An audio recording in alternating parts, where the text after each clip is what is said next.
Hello everyone, this is China Paradigm, where we, Dashi Consulting, interview seasoned entrepreneurs in China.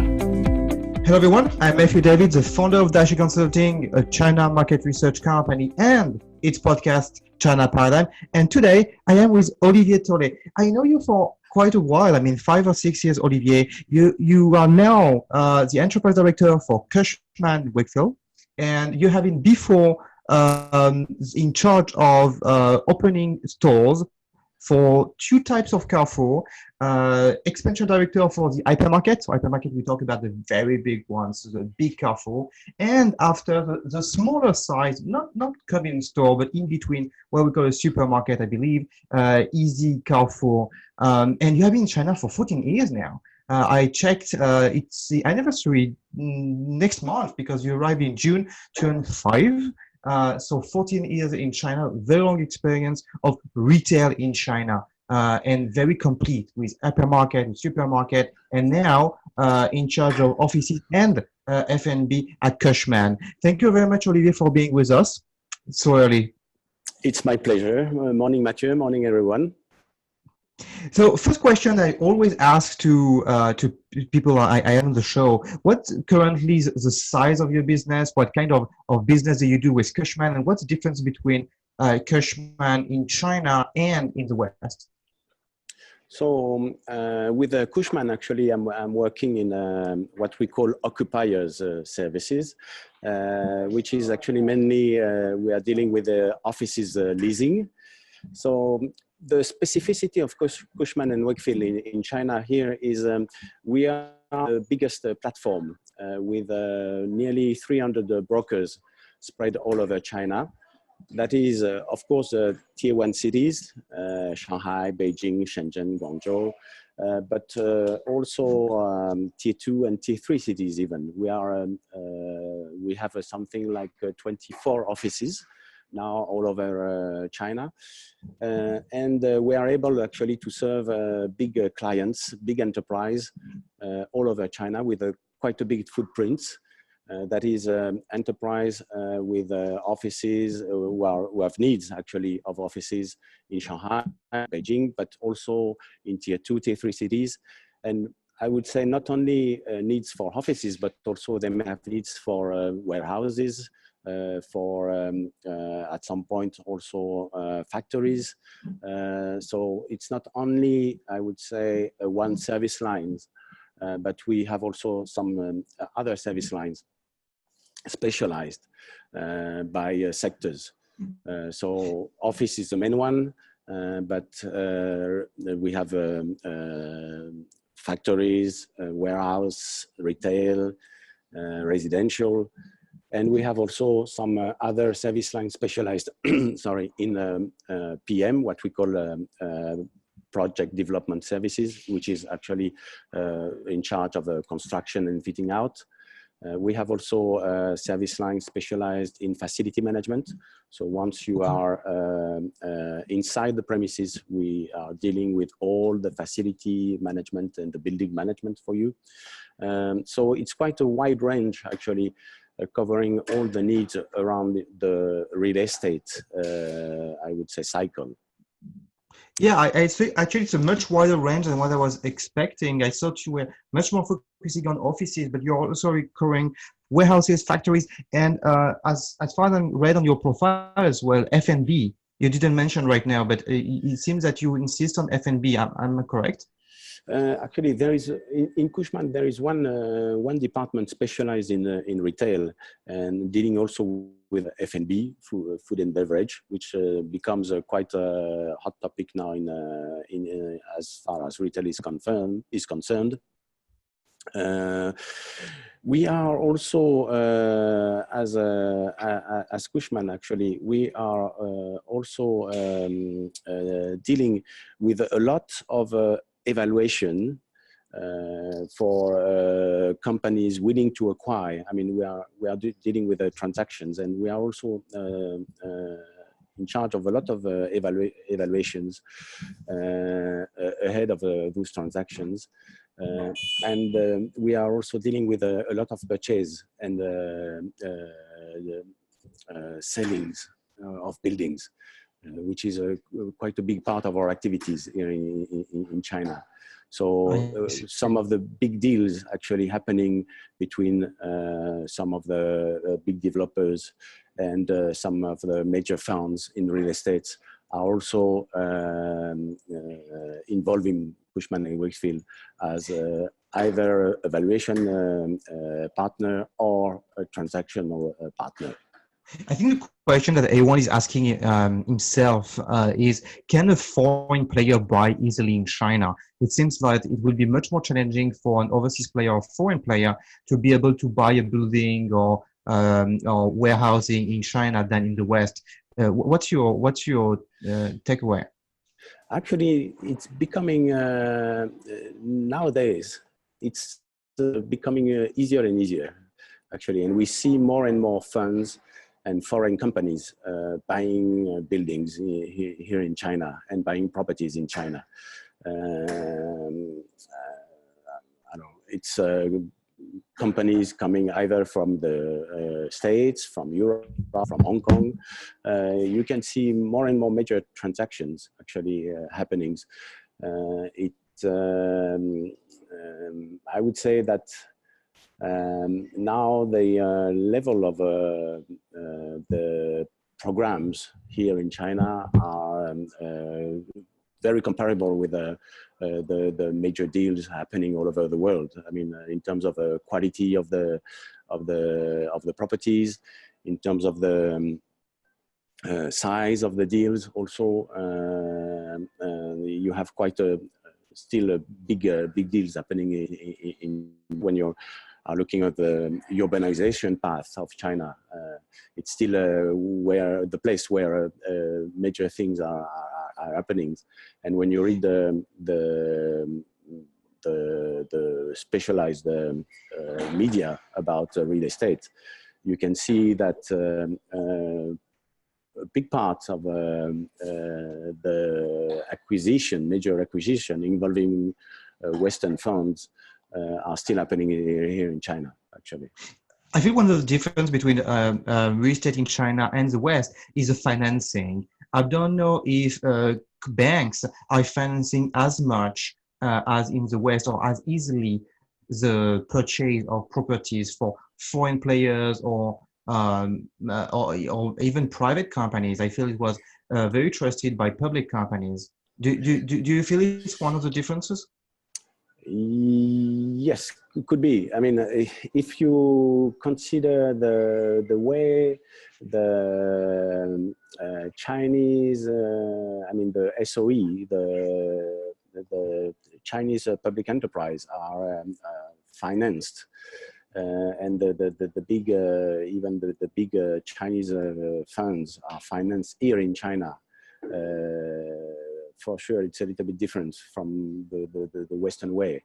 But I would say for the Western companies to acquire properties here in China, I mean, they can still get easily finance abroad and and acquire properties in China in the same way. After the rules of property here in China are still different compared to the Western rules. I mean, in the sense that you don't acquire the land and the property for an infinite time. It's more linked to a usage right for a certain period of time.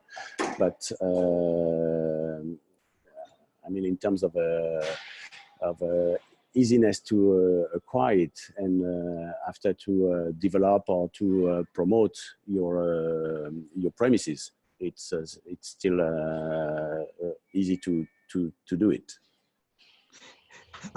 So how do you choose a location in China? I understand that offices, retail, F&B, warehousing, and I didn't realize that you were doing warehousing at training factories. That's something new to me. How do you choose a location in China? What parameters do you have in mind? We are in a country where technology has taken over a lot of things, including real estate. That's something we are going to talk about later on. But does it impact the way you choose location now? Does it impact the fact that you have to be on the street? still to be seen, or now because you have so many apps we can drive traffic to the location to be seen on the street, to be in a mall, or to be in a very attractive place is not the key element anymore. To be accessible through cars, to be accessible through close to the subway. What are the metrics now which count to find a location? Let's take an example, maybe F&B, or maybe a shop simply, as you would like. Well, I think you still have some golden basic rules, and one of those golden basic rules are still linked to, I would say, the transportation. I mean, when you look at the development of China and the Chinese cities, they are still based on those huge infrastructures. I mean, if you look at Shanghai, for instance, I remember you mentioned earlier that it's true that I arrived in Shanghai 14 years ago. And when I arrived in Shanghai, I remember there was 2 to 3 subway lines. Now there are 14 or 15, and many more elevated highways. I mean, transportation is much easier now, and all those infrastructure, in a way, also are going to set up and to organize the transportation and the flows inside the cities. So for sure, to be close to subway lines and to easy accessibility ways will make your site, whatever you're talking about, real estate, property, or store, or shopping mall, whatever, much more valuable. So transportation is still one of the key, and accessibility is still one of the keys of a good location. Afterwards, well, so this is maybe more for the macro, let's say, environment. Afterwards, when you go more to a micro view, it's true that you were mentioning about technology, and now you have quite a lot of tools to measure the value of your site. You have a lot of big data is available to evaluate the value of a site. Take as an example the signal of mobile data of mobiles passing by. It gives you quite a precise idea about the traffic around your site. You can have also some capture made by cameras, which will give you a very precise number about people passing exactly in front of a shop window. So you will have, at the end of the day, a very precise number of people passing in front of your future potential shop or restaurant, if you're looking for a restaurant. And beside that, I mean, based on the signal of a mobile phone now with some access to API and so on, you can even have some more precise information. Of course, not individual information, but you can also get some more detailed analysis about what kind of people or what kind of habits those people may have, and what kind of interests they may have in terms of consumption, what type of leisure or habits they may have. You're talking a lot about technology to evaluate the potential of a location, but I think a lot of people listening to us will ask themselves, how much would it cost? Because everything which is linked to big data, to those devices, facial recognition, look like expensive. We looked into it at Azure, and we found it was quite expensive actually to collect all those data, and we had to consider only massive scale for a massive implementation. Could you give a range of prices for research to be able to evaluate with camera, with big data, where to where to select your shops? It really depends on how deep you want to go, but let's say if you want to get a very simple snapshot of how many people are passing by your store, and if you want to do a sample for 1 week or 2 weeks, it's quite a reasonable price. I mean, it doesn't cost you a lot, and based on that, you can make some simple hypothesis of, okay, I've got, I don't know, 5,000, 10,000 people passing by my shop window. Now, if I apply a transformation rate of 10% or 5%, and you can have your own calculation, this is, you can have it at a very reasonable price. Like, I don't know, but I would assume something like 1,000 euro.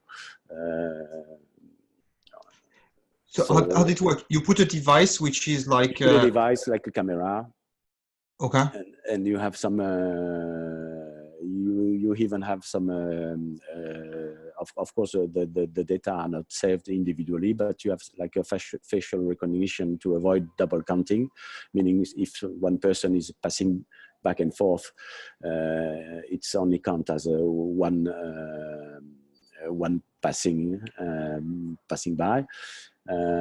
And you have the counting that is made actually on a daily basis, and at the end of your sample period, you have the statistics, which can be split after by day, time, whatever you're interested in.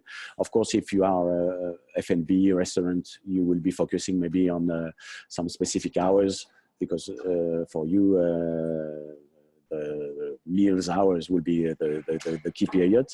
And based on that, you can make your own study according to your data. Of course, with a simple snapshot like this, you can only have a very basic, let's say, sub data, like male or female, and maybe a kind of age, simple age recognition, but no more, no additional thinner data. But it's a start, and already yes, you can evaluate maybe, and you can compare several locations between them. Exactly, to rank them. Have you witnessed some cycles in retail, like some summer is better, it drives better sales than winter, or during Chinese New Year there is no sales anymore? Could you give an idea of the cycles of retail and shopping in China, which are offline? Yes, there are cycles, definitely. Actually, it depends on the format of the stores. For instance, if you take the convenience stores, there is definitely a cycle, and the best season is summer. Because in summer, what happens is you are drinking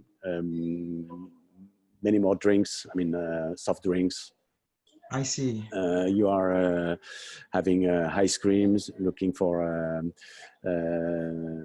you are looking for lighter snacks, maybe during the day. And all this is happening in summertime. So definitely, and you are spending a bigger part of your time outside compared to winter. So definitely summertime is a season for convenience store. On the other hand, the big boxes like supermarket or hypermarket, the peak season would be Chinese New Year, because Before Chinese New Year. Before Chinese New Year, yes, because it's the time of the rather big bulk purchase for the families, for the family gatherings, big meals, some time also for presents, gifts purchase. So people go to the supermarkets to buy those kind of gifts, and have the tendency to stock up some goods with the meals of Chinese New Year coming up. I see. Of course, now with the e-commerce, you have some big events that look like Double 11. So some peak times like this. On the other hand, Chinese New Year is rather a low trend, because all the delivery men actually are back home in their families. And so the delivery men and all the warehouses are rather closed during the Chinese New Year period. So that most of the time during Chinese New Year, the e-commerce is rather on the low end period. So depending on the format, there are some cycles with up and downs, and it's not the same actually. I see. Interesting that actually you say that some of the delivery cannot be accomplished just because people go home from something which is very cultural, very traditional. People go home so they don't work anymore in the city. Does it mean that I see an opportunity for the drones actually? That actually I thought it would be for them a way to save money maybe and so on, but actually it's just to be to make it possible for e-commerce to make business when people are not in town. What do you think about those new technologies in retail, such as drones? And then we will go back on more questions about really specifically real estate. But I would be very interested to have your view on drones with your extended experience in retail. Well, to be honest, I don't have a clear view at this stage about drones. I think it has to be organized. I mean, at the scale of China, it's hard for me to foresee. And when you look, just look at a city like Shanghai and stand at a red light, maybe sometimes at the end of the day, when you see those motorbikes with deliveries, obviously coming from internet. And now imagine that there is no more motorbikes, but the drones in the sky. I don't know. I mean, it's still a question mark for me at some point. Will it be allowed? Will it be working? Could be. Will the government let the skies of those big megapoles be fulfilled with drones from those delivery companies? Big question mark. Yes. For me, it's still a big question marks, I would say. So, if we go a bit more specifically and try to break down the cost of running a shop in China, we see that the emergence of technology to interact with consumers. Talked about technology, how to evaluate the price, rent, the potential of location, but technology is also used to interact with the customers. That's the Hema, the Yonghui, the JD.com, and so on. I've used it. On the other hand, there are still many shops, actually most of the shops, the vast majority of shops are not that technology based. I mean, you go to the shop, you have a salesperson, it's not unmanned, and you buy your product. Maybe you buy it through WeChat or through Alipay, indeed, which is the technology part of every shop now. Would you mind sharing with us, that would help us to compare actually the economics with Hema and Yonghui, the breakdown of the economics of a shop? If you could give some metrics. I remember we interviewed before Stefan Talk from who used to manage cash, and he detailed his way of managing the different shops, the franchise model, and the cost structure. Would you mind sharing your experience in terms of cost structure for a shop? Yes, actually, on your question, I think when you compare Remar, I think there is something we have to understand first is the e-commerce and the O2O in China are very specific, because when you compare with the Western countries, actually, in the Western countries, when you order the internet came as a premium service. So in a way, when you decided to order on internet, you had to pay the price, because it was an additional service to be delivered at home, and it was actually at first the choice of the, let's say, mid-high level clientele of the very urban downtown clients. Here in China, it was not at all the same story. The e-commerce appeared to be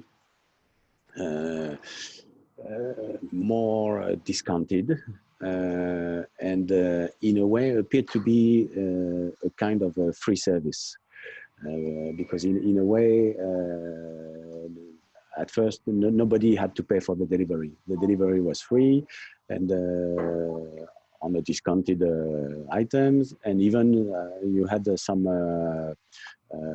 coupons for the next purchase, because everybody was looking for gaining market share and acquiring new customers as fast as possible in this kind of race for market share. So it's totally different ways of I would say developing e-commerce, China versus the Western world, and that's why today also the e-commerce in China is as such a bigger market share versus the rest of retail.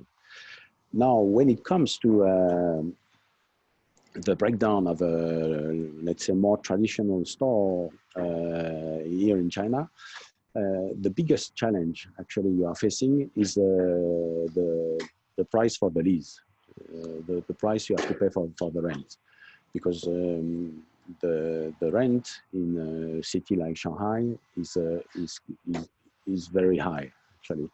So in terms of pricing, if I would like to go more in detail, I heard the price for let's say a very high price, Starbucks in Tianli. I heard about 40 RMB per day per square meter, or 45, I can't remember. Could you give an idea of the min max or medium to expect to max to expect if you want to get a location, if it's at the biggest cost? Well, 40 kuai for a Starbucks could be, because the margin on coffee are quite high. It's made of coffee beans and water. And that's the way we count in China. We count per day, per square meter. Yes, it's always difficult for foreigners to understand, because they think in terms of months and per square meter. But you have to multiply by 30, basically. By 30, yes, exactly. Well, I would say for when I was in the Easy and for a convenience store or for a small size supermarket, the prices range where it was quite hard to be lower than 10 kuai. And I would say the maximum you could afford was around 15, very seldom 20 kuai. Because otherwise you were putting too high pressure on your store. Because for grocery store, I mean, even if Easy was, I mean, the positioning of Easy was, let's say, a little bit not premium, but premium, we could say. You could not, I mean, the margin was slightly over 40%. So if you want to cover the cost of your rent, it leaves you a very slight room after for your other expenses. So it's quite a tight exercise. Actually. For people listening to us, Easy, when you talk about Easy, you talk about Easy Carrefour, which is a supermarket format of Carrefour in China. Carrefour was known to create hypermarket. I can't remember if it's more like how many square meters for an hypermarket and for a supermarket, but at a smaller size and in the city and outside it, you didn't have to take a car to go to Easy Carrefour. It was down on the street. Yeah. Yes, I would say traditionally big hypermarkets were, I would say, around 6,000 to 10,000 square meters. So big boxes. You traditionally in China, they were occupying two floors. One floor dedicated to non-food and one floor dedicated to grocery and fresh. And then Easy was is more on 200 square meters. So you are right, Matthieu. It's more a format in between convenience store, because traditional convenience store, Japanese style, are closer to 80 square meter. So it was somewhere in between convenience store and small urban supermarket.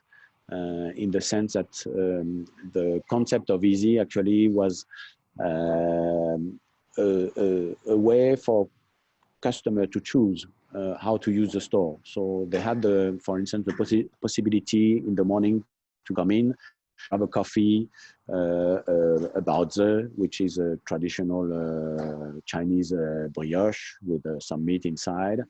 So this was a very short circuit, very short shopping. And they had the option to come back for lunchtime to have a lunchbox with a juice, yogurt, and also to come back at night for maybe doing the shopping for cooking at home. So more in a supermarket style. So actually, there were not only the option of convenience, but also the possibility to find some goods for like more in a supermarket style for shopping at your for your home, for cooking at home, and finding some fresh goods and grocery goods as well. So you said the biggest cost is real estate. I feel that's pretty common with the West as well. I feel real estate is very often the biggest cost for shops, but maybe in proportion it's even higher in China. Second one, what would it be? I would say the real estate was really a big challenge, because if you compare to France, for instance, France, it was the case, but really in downtown Paris, and maybe I think really Paris, and even Lyon was much more affordable. So it was really specific to some, I mean, to the big capital city. But it was still far below Shanghai if you compare the two cities levels. After the second cost actually is it's not such a cost. It's more a global organization. It's a global supply chain. And when I say global by worldwide, or you mean global by? No. I mean global in the sense that it has to be an organization for the store, and it involves the supply chain. So it means you have to get a proper organization, because smaller stores needs to be supplied with small quantities of goods, but on a very regular basis. So it has to be very precise, actually, organization. So you need to have on the back organization something very well organized, and it has an impact also on your team and labor cost in store organization, because at some times of the day, especially when you don't have so many customers in your store, your staff has to be dedicated to the replenishment of your store. So, and those things actually are very linked. So we cannot say it's one cost isolated, because your supply chain, your logistic is one cost on the one hand. That's true. But it has to be very well organized and very well linked with your team in-store organization. Because if you have one truck coming in your store when it's a peak time in your store, you won't have staff to replenish at this time. So it's quite a precise organization you have to set up. And I see. If you don't set up it properly, then it will have impacts on both the store management and your cost in labor for the store and in logistics for the whole organization. But to set up properly, what do you mean by setting up properly? Basically, is to be predictive, right? Is to have a good prediction of the sales so you can refurnish at the right time and so on. Exactly. Isn't it a challenge? Yeah.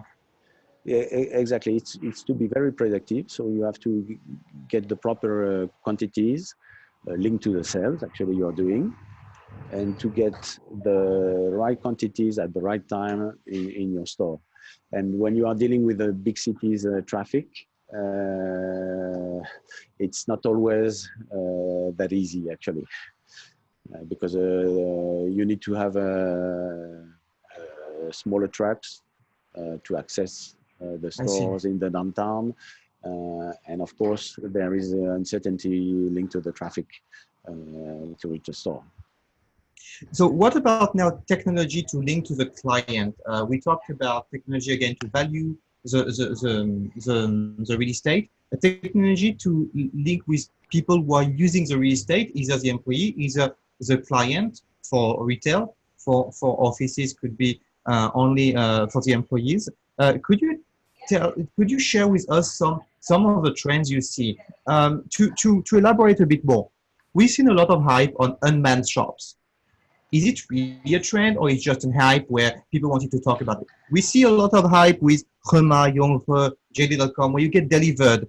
It's coming from warehousing. Where did it come from, by the way? I'm not really sure if it's coming from shop, coming from warehousing. And actually, you shared with me before we started that those shops, Hema and Yonghe, on your side, don't make money. I mean, they lose money, as you said, because it's the delivery is not seen as a premium, but as something common, usual to expect. Could you share with us the trends you see in technology in real estate, retail, and offices? Well, I think first of all, there is a big appetite for technology in China in general. So I think whatever is tech here, people would like to test, would like to try. So, and I think this is very typical in China. Whatever is tech, people are willing to test and try. There is a very positive environment for technology. This is for sure. Which is very different from Europe, I feel. Yes. Because in Europe, you will have a lot of skepticism not to try, not to use the unmanned shops. I mean, it would be like a strike, maybe. Yes, definitely. It's not the same. It's not the same approach for technology. Now, I think the unmanned shop was very hot, maybe 1 year and a half or 2 years ago, and everybody was announcing there would be an unmanned shop pretty soon. And I saw at the time some prototypes. But I think now people are coming back from this unmanned concept, because I remember at the time there were still some very big limitations, especially in the recognition of the items. Some prototypes there were admitting that there was still a margin of error, like close to 15 to 20%. Wow! In the recognition of yes. when people buy, so they would have the wrong price tag, or when Yes. refurnishing? No, when people buy. So which was a huge gap, of course, and unsustainable, because even with cameras on the roof and on the shelf, it was still quite difficult to make all the transactions. I mean, transaction in the sense that when people were taking a product, it was count as a transaction to make them 100% secure.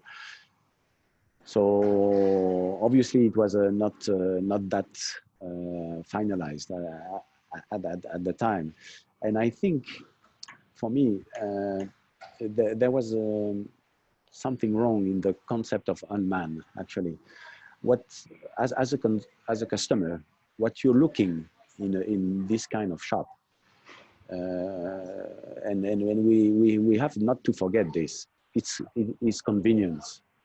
I mean, you don't care whether there is somebody or not somebody. I mean, it's not your priority.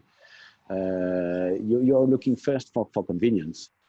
And I remember that because of some technical limitations, at the end of the story, they were obliged to put a security guard, which was in a way risk-scanning what you had just bought.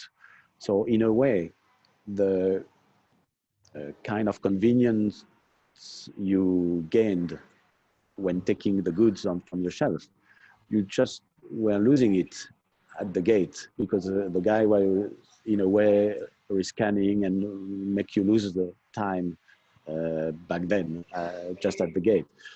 So in terms of benefits for customers or convenience for customers, at the end it was not there, simply not there. So I think the unmanned store or unmanned was not the debate. You have to provide something convenient first. It was not reducing the cost that much anyway to have unmanned, because so much technology was costly and actually the management was costly. So even from a internal perspective, a P&L perspective, it didn't affect. It's not affecting that much a P&L, isn't it? After there were some questions about yes technology. I mean, there were different directions in terms of technology. Some were using cameras. So it was a big. There was a big question about the maintenance, because as soon as you were changing an item, you had to enter this item inside the database, and it was quite demanding, because to be recognized, you had to enter the item. I mean, from all these dimension aspects with pictures inside the database, so that it can be recognized by the cameras, put on the shelf, on the ceiling, and everywhere. So it was quite demanding in terms of maintenance. Another technology was using some how they call it, some chips tag on the products, but then you had to actually it was a lot of manipulation ahead of putting the products on the shelf. So it was not neither very, I mean, despite the price of each tag to be put on the product, you had to manipulate quite a lot of items ahead. So it was not neither very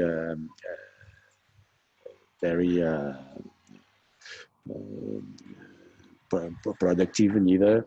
So there was a lot of questions for the, you're right, for the cost and for the productivity of these solutions. And what about the shop as a display of the product, display an experience, having an experience within the shop, and then buying online? A bit like the model of Roma with their shop, where you can look at the shop, look at the product as a product, experience, you buy and you get delivered at home. Do you feel that's already something happening in China? Do you think that's the retail of the future? Display in the shop bought online, delivered online? Uh, I I think the display. I mean, the display still remains powerful for me, and it's still something. I mean, I think that's why everybody now is more mentioning about O2O rather than only pure e-commerce. In a display, I mean, it's quite demanding to have a smart display, but in a display, you can you can show and you can tell a story actually. I mean, for a same unit of need, you can have some premium brands. You can show your own label versus some leading brands. You can have some promo versus normal pricing. You can have some entry price versus leading brands as well. So there is quite a lot of things you can tell in a display, which are quite hard to tell actually, even on a website where you can have contents and page screens. It's not that easy to make the links on a display. Providing you make it smartly, you can still tell quite a lot of things. So I think a lot of retailers and pure e-tailers also are discovering the advantage of using some smart displays as well. So yes, I think you are right. More and more O2O, I think, is coming now to combine in-store displays together with APP ordering and home delivery. Yes, and as well, I mean, it's what I was saying. I think at the end of the story, what all players are discovering is you need to let the customer choose. I mean, nowadays customers are really willing to. I mean, they are used to know your brands through a lot of touch points. I mean, what they want to decide by themselves which touch points they should use to finally reach your brand, order your goods, and consume. Talking about touch point, I remember I met in Beijing, like I think it was 6 years ago, a travel agency, which was actually within the Carrefour mall, or I mean the entrance of Carrefour, and they decided to have shops because the price of traffic of renting a space within the mall, the shopping area of Carrefour was cheaper than buying clicks on Baidu. So actually, when you say touch points, retail offline is a touch point with the customers, which actually is sometimes cheaper than clicks on Baidu. Talking about new retail, this big word of new retail, could you tell us what you think is currently really working for new retail? Within new retail, we talk about unmanned. You are skeptical. Rema, you're saying that actually they go at a loss and maybe they will make a profit in the future. But within new retail, what do you think is already working now? I think Rema. I think Rema really. I mean, for me, Rema really appeared as a disruptor. I think they really created a big surprise, and they really taught traditional retailers that finally there was no entry barriers to retail. And this was, I think, a big lesson for traditional retailers like Carrefour, because finally they were coming from e-commerce. They had the experience of e-commerce, They had a very smart platform with a Cainiao from logistics, but they, from one day to the next one, they just appear to become retailers. Finally, they took a lot of Shofu from Carrefour, from Auchan, from Walmart, to manage some of their fresh corners.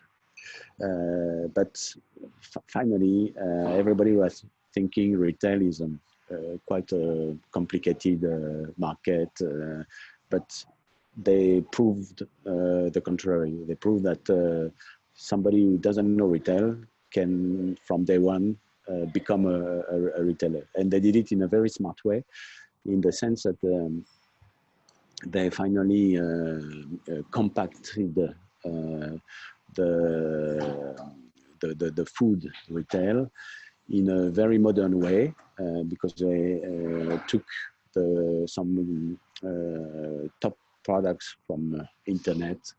So they modernized a little bit the assortment, and most of it, they were very strong in the theatralization. I mean, they use a kind of show.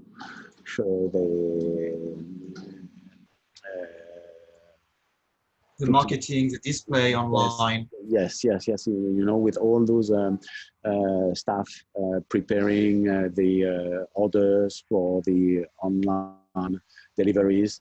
I don't know whether you saw the rails and the small baskets going on the stores. They also Storytelling. Yes, a lot of storytelling. They displayed quite a lot of fresh seafood at the entrance. So in a way, they kind of reinvented what traditional retailers used to do maybe 10 or 15 years ago in a more compact and modern way. So it was quite a smart move. And they did it, I would say, in a quite efficient way. Now, the main issue is from the profitability side, because yes, as we discussed, by providing delivery service within the next hour at almost no cost, though they change, they are adjusting to make it, trying to make it less costly from their side. They change already this policy. Today they are trying to catch up from their internal, I think, way of coping with the deliveries, because as now I think they made it profitable. Anyway, I think they definitely made a breakthrough. They are still trying. I mean, they are adjusting the size of their stores. I saw recently one of their stores much smaller, only dedicated on fresh. In a Zhonghai building in Shanghai. So they are still trying new concepts, new size of stores, still mixing O2O. I think because now Alibaba has become a real conglomerate. I mean, retail is only one branch of a huge group, a huge conglomerate. So they are not looking maybe for they are not eager to be profitable in this specific retail branch so quick. They are trying a lot of things, and maybe in a way they will find the right format to be more stable and more profitable on the long run. You are in a lot of segments. You're in offices, warehousing, factories, retail. Where do you see that technology has the highest momentum? I feel in warehousing, things are changing a lot through technologies as well. in which segment would you see that technology is now really changing the game? I would say everywhere. I was surprised joining Cushman. Actually, I was very surprised because I'm currently in WeWork office in Weihai Road. And WeWork actually, so is a co-working player, big player, but they claim themselves as being a technology company as well, because they are using quite a lot of technology. And I was very surprised also in real estate to see the big data. IoT is everywhere. Even for construction, they are using what they call the BIM, the building integrated model. When I talk to some colleagues in Europe, they are telling me, oh, yes, we are thinking of using this kind of a huge, big database for the building maintenance. Yes, it's part of our plans, but here in China, it's already happening. I mean, all the components of a building is registered in a huge database. It takes something like 2 to 3 years of manpower to build up this kind of used database. So BIM is a software linked to a database where you have all the material inside. Yes, it's a database, and you have all the components. So even the small pipes or small pumps, part of the buildings is recorded inside this huge database. So it's in 3D, and you have all the information of all the components of the building. And then you can know the regulation as well easily, because it's, I believe you have explanation. Yes, and I saw some facility management people, facility management companies navigating inside the building. I mean, their software, and clicking on one small part of the building, and seeing, okay, this pump has been maintained that day. This is the maintenance report. And I mean, it looks like something a little bit futuristic, but it's already happening here in China. So it's quite surprising. And if you take also something, a hot topic like a workplace strategy as well. I mean, nowadays, when we come to lease some new space to companies, they are also conducting some studies to arrange their workplace according to which place they should dedicate to individual workstation, which area they should dedicate to maybe more collaborative place, which place they should dedicate to common area, pantries, and so on. And these kind of studies now can be made very easily, because actually they have a lot of data with the badges of their staff, so they can know precisely who is entering the building, what day, which hours. You can have sensors on the desk to know precisely who is occupying which desk at what time, and so on. So you can arrange after the space according, and optimize actually your area according to the current usage of your space. You are using this technology? Yes. And this is something, I mean, 5 years ago, people were only looking for square meters. And now you are telling people, okay, maybe you don't need 1,000 square meters, maybe you need only 800 square meters. And I'm going to tell you why. Because you may need only to dedicate this percentage for individual workstation, this percentage for collaborative space, and so on. So, I mean, it's we entered also very advanced already area of designing and space allocation also for offices. So I think technology is now everywhere, and I think again, when it makes sense and when it has some output, I mean clear output on optimization and business orientations, it's definitely used. You talked in some articles you published on LinkedIn, and you began to mention it a little bit about this new way of using space, offices, interacting with the office, like co-working, interacting with living, like co-living, and interacting with retail. I would say pop-up shop. The link between all of them is that you share. You don't rent the entire space.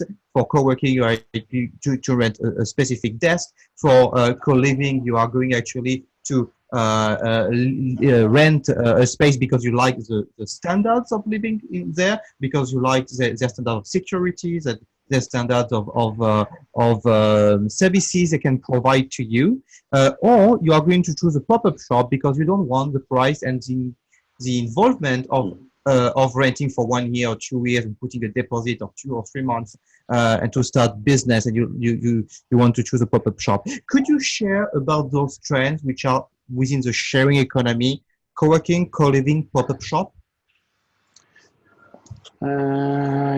Yes, I think if we have to find a common ground on this, I think there is the feeling of belonging to I think there is a feeling to belonging to a community behind, and to become more efficient, maybe by belonging to this community. I mean, definitely, I think the world is more open. The competition also maybe is a little bit fiercer than a few years ago, and definitely I think people are also looking for. I mean, maybe the cycles also are a little bit shorter. So you're looking to join forces, and you're looking for maybe advice, solutions.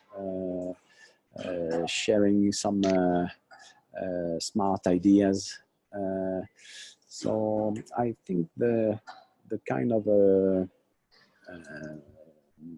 how would I say, solid, definite, long-term options maybe are not any longer the ones people are looking for. I mean, the feeling is now you are more, and it's in the way of working as well. I mean, people are more looking for working in a project team, finding the right competencies at the right time, being able to tackling their issues in the most efficient way, and maybe they don't look for let's say a bigger organization, bigger. They just want to identify the right people that can help them to solve their problems in a quick and efficient way. I understand that. I understand it makes sense for co-working space. In some way, it makes sense also for co-living space. You may want to live with people you feel inspired with, or you feel you have links with. What about pop-up shop? Do you see it as a real business now? Do you think that there are strategies from retail, from brands built on pop-up shop, or is still something which is accidental?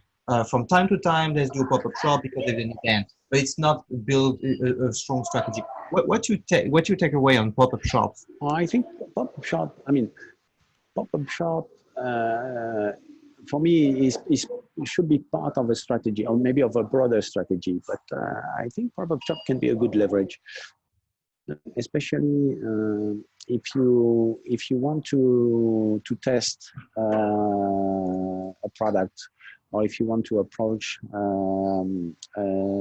a specific clientele,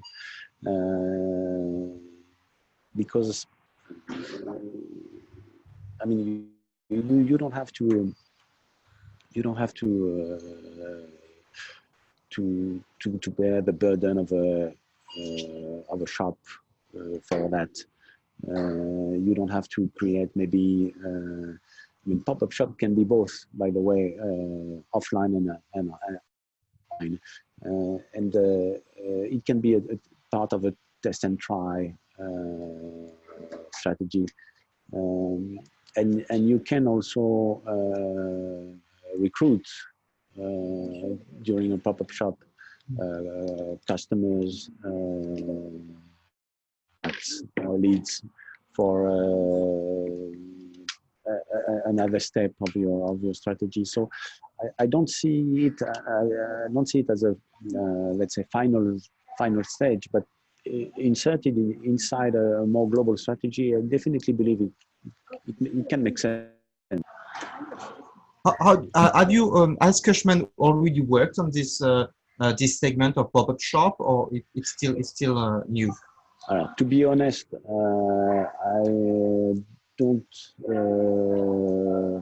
I don't believe we are working on as Cushman as the shop. I think we more focus on long-term lease. I think it's more we more leave it to today to the strategies of our clients. Actually, we don't feel so much on this part. Okay, because what my concern about pop-up shop is that I don't feel there is any platform which are gathering all those shops where you can actually set up your shop. I don't think there is an easy way to do it except to contact the mall, contact department store, contact the cities, district, to understand if they don't have an event or something going on in Xinjiang or in somewhere else.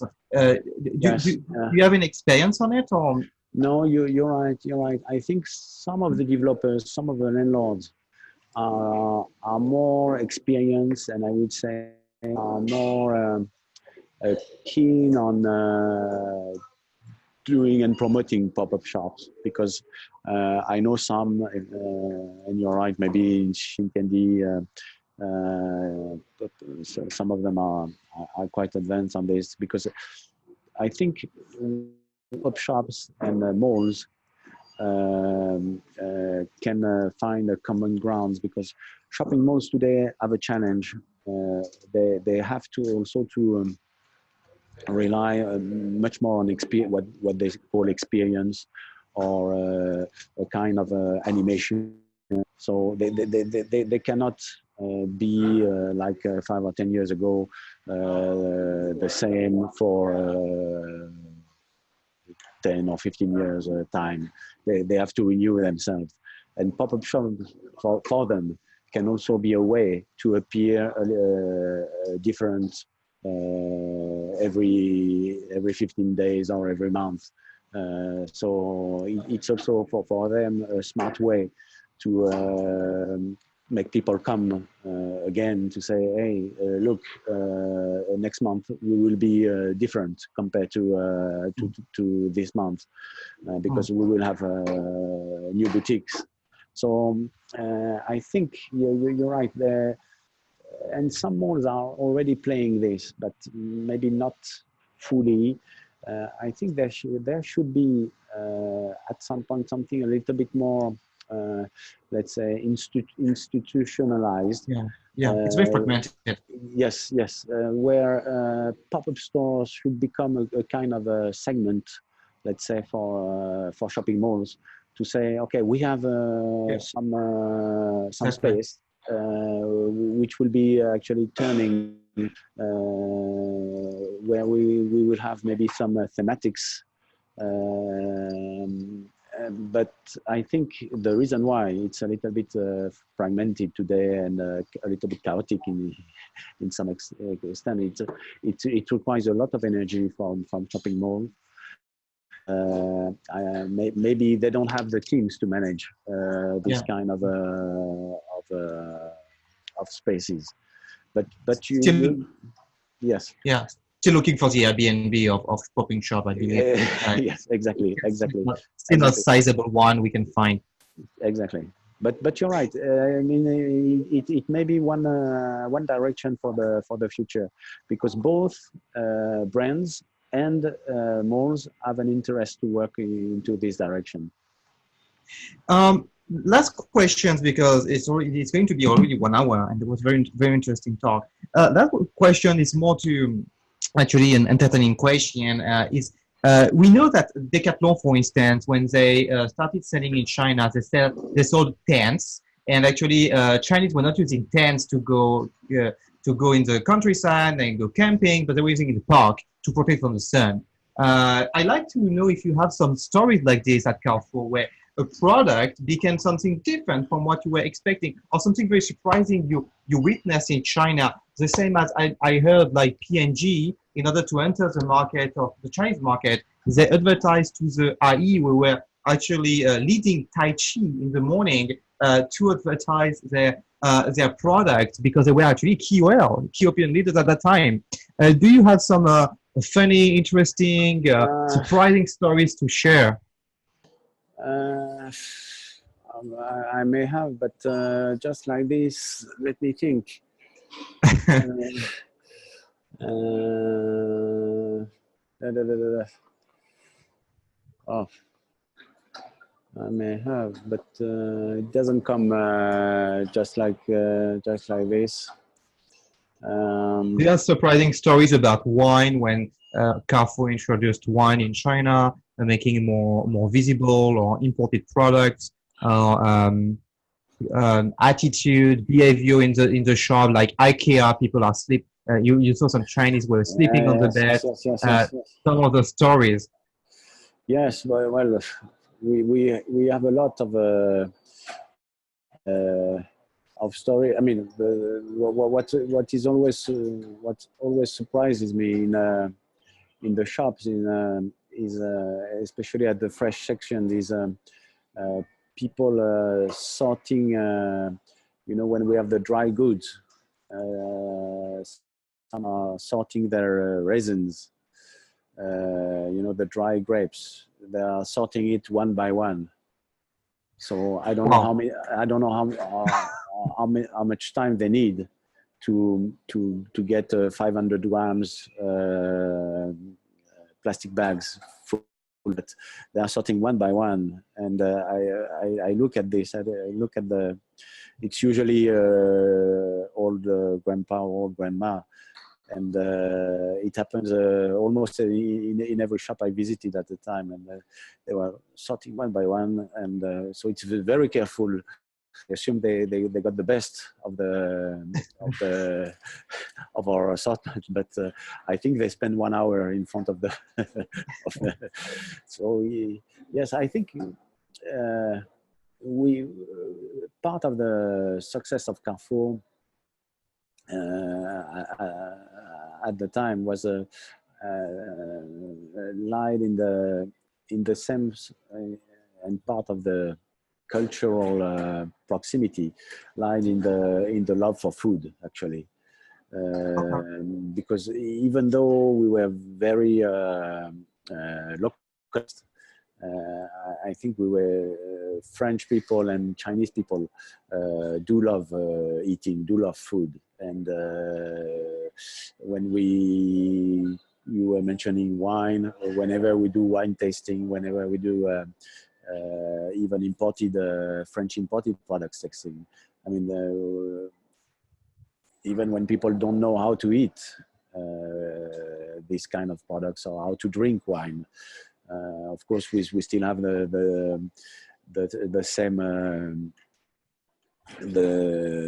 Sometimes surprise people mixing wine with some soft drinks or soda, but at least there is the same passion for food and drinks, and they are willing to try, they are willing to test, and I think this one is one of the common passion between French people and Chinese people.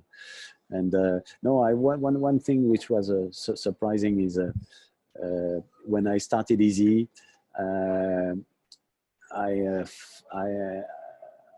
really insisted for having some wine by glass, plastic glass, imported from France. And the cost was rather high because it was something like 38 kwai per glass. So it makes a little bit high cost. But actually it was a hit because it was still a way for a young Chinese couple to discover wine. So it was maybe not very fantastic quality wine, but it was a hit, and we were short of glasses of wine because a lot of actually young Chinese couple were still buying two cups of wines to have a try for dinner.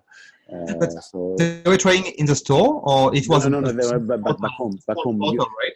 No, it was a glass. So you had a, I don't know how you call it in English, you had an opercule. Okay, I see. You could open your cup just like this.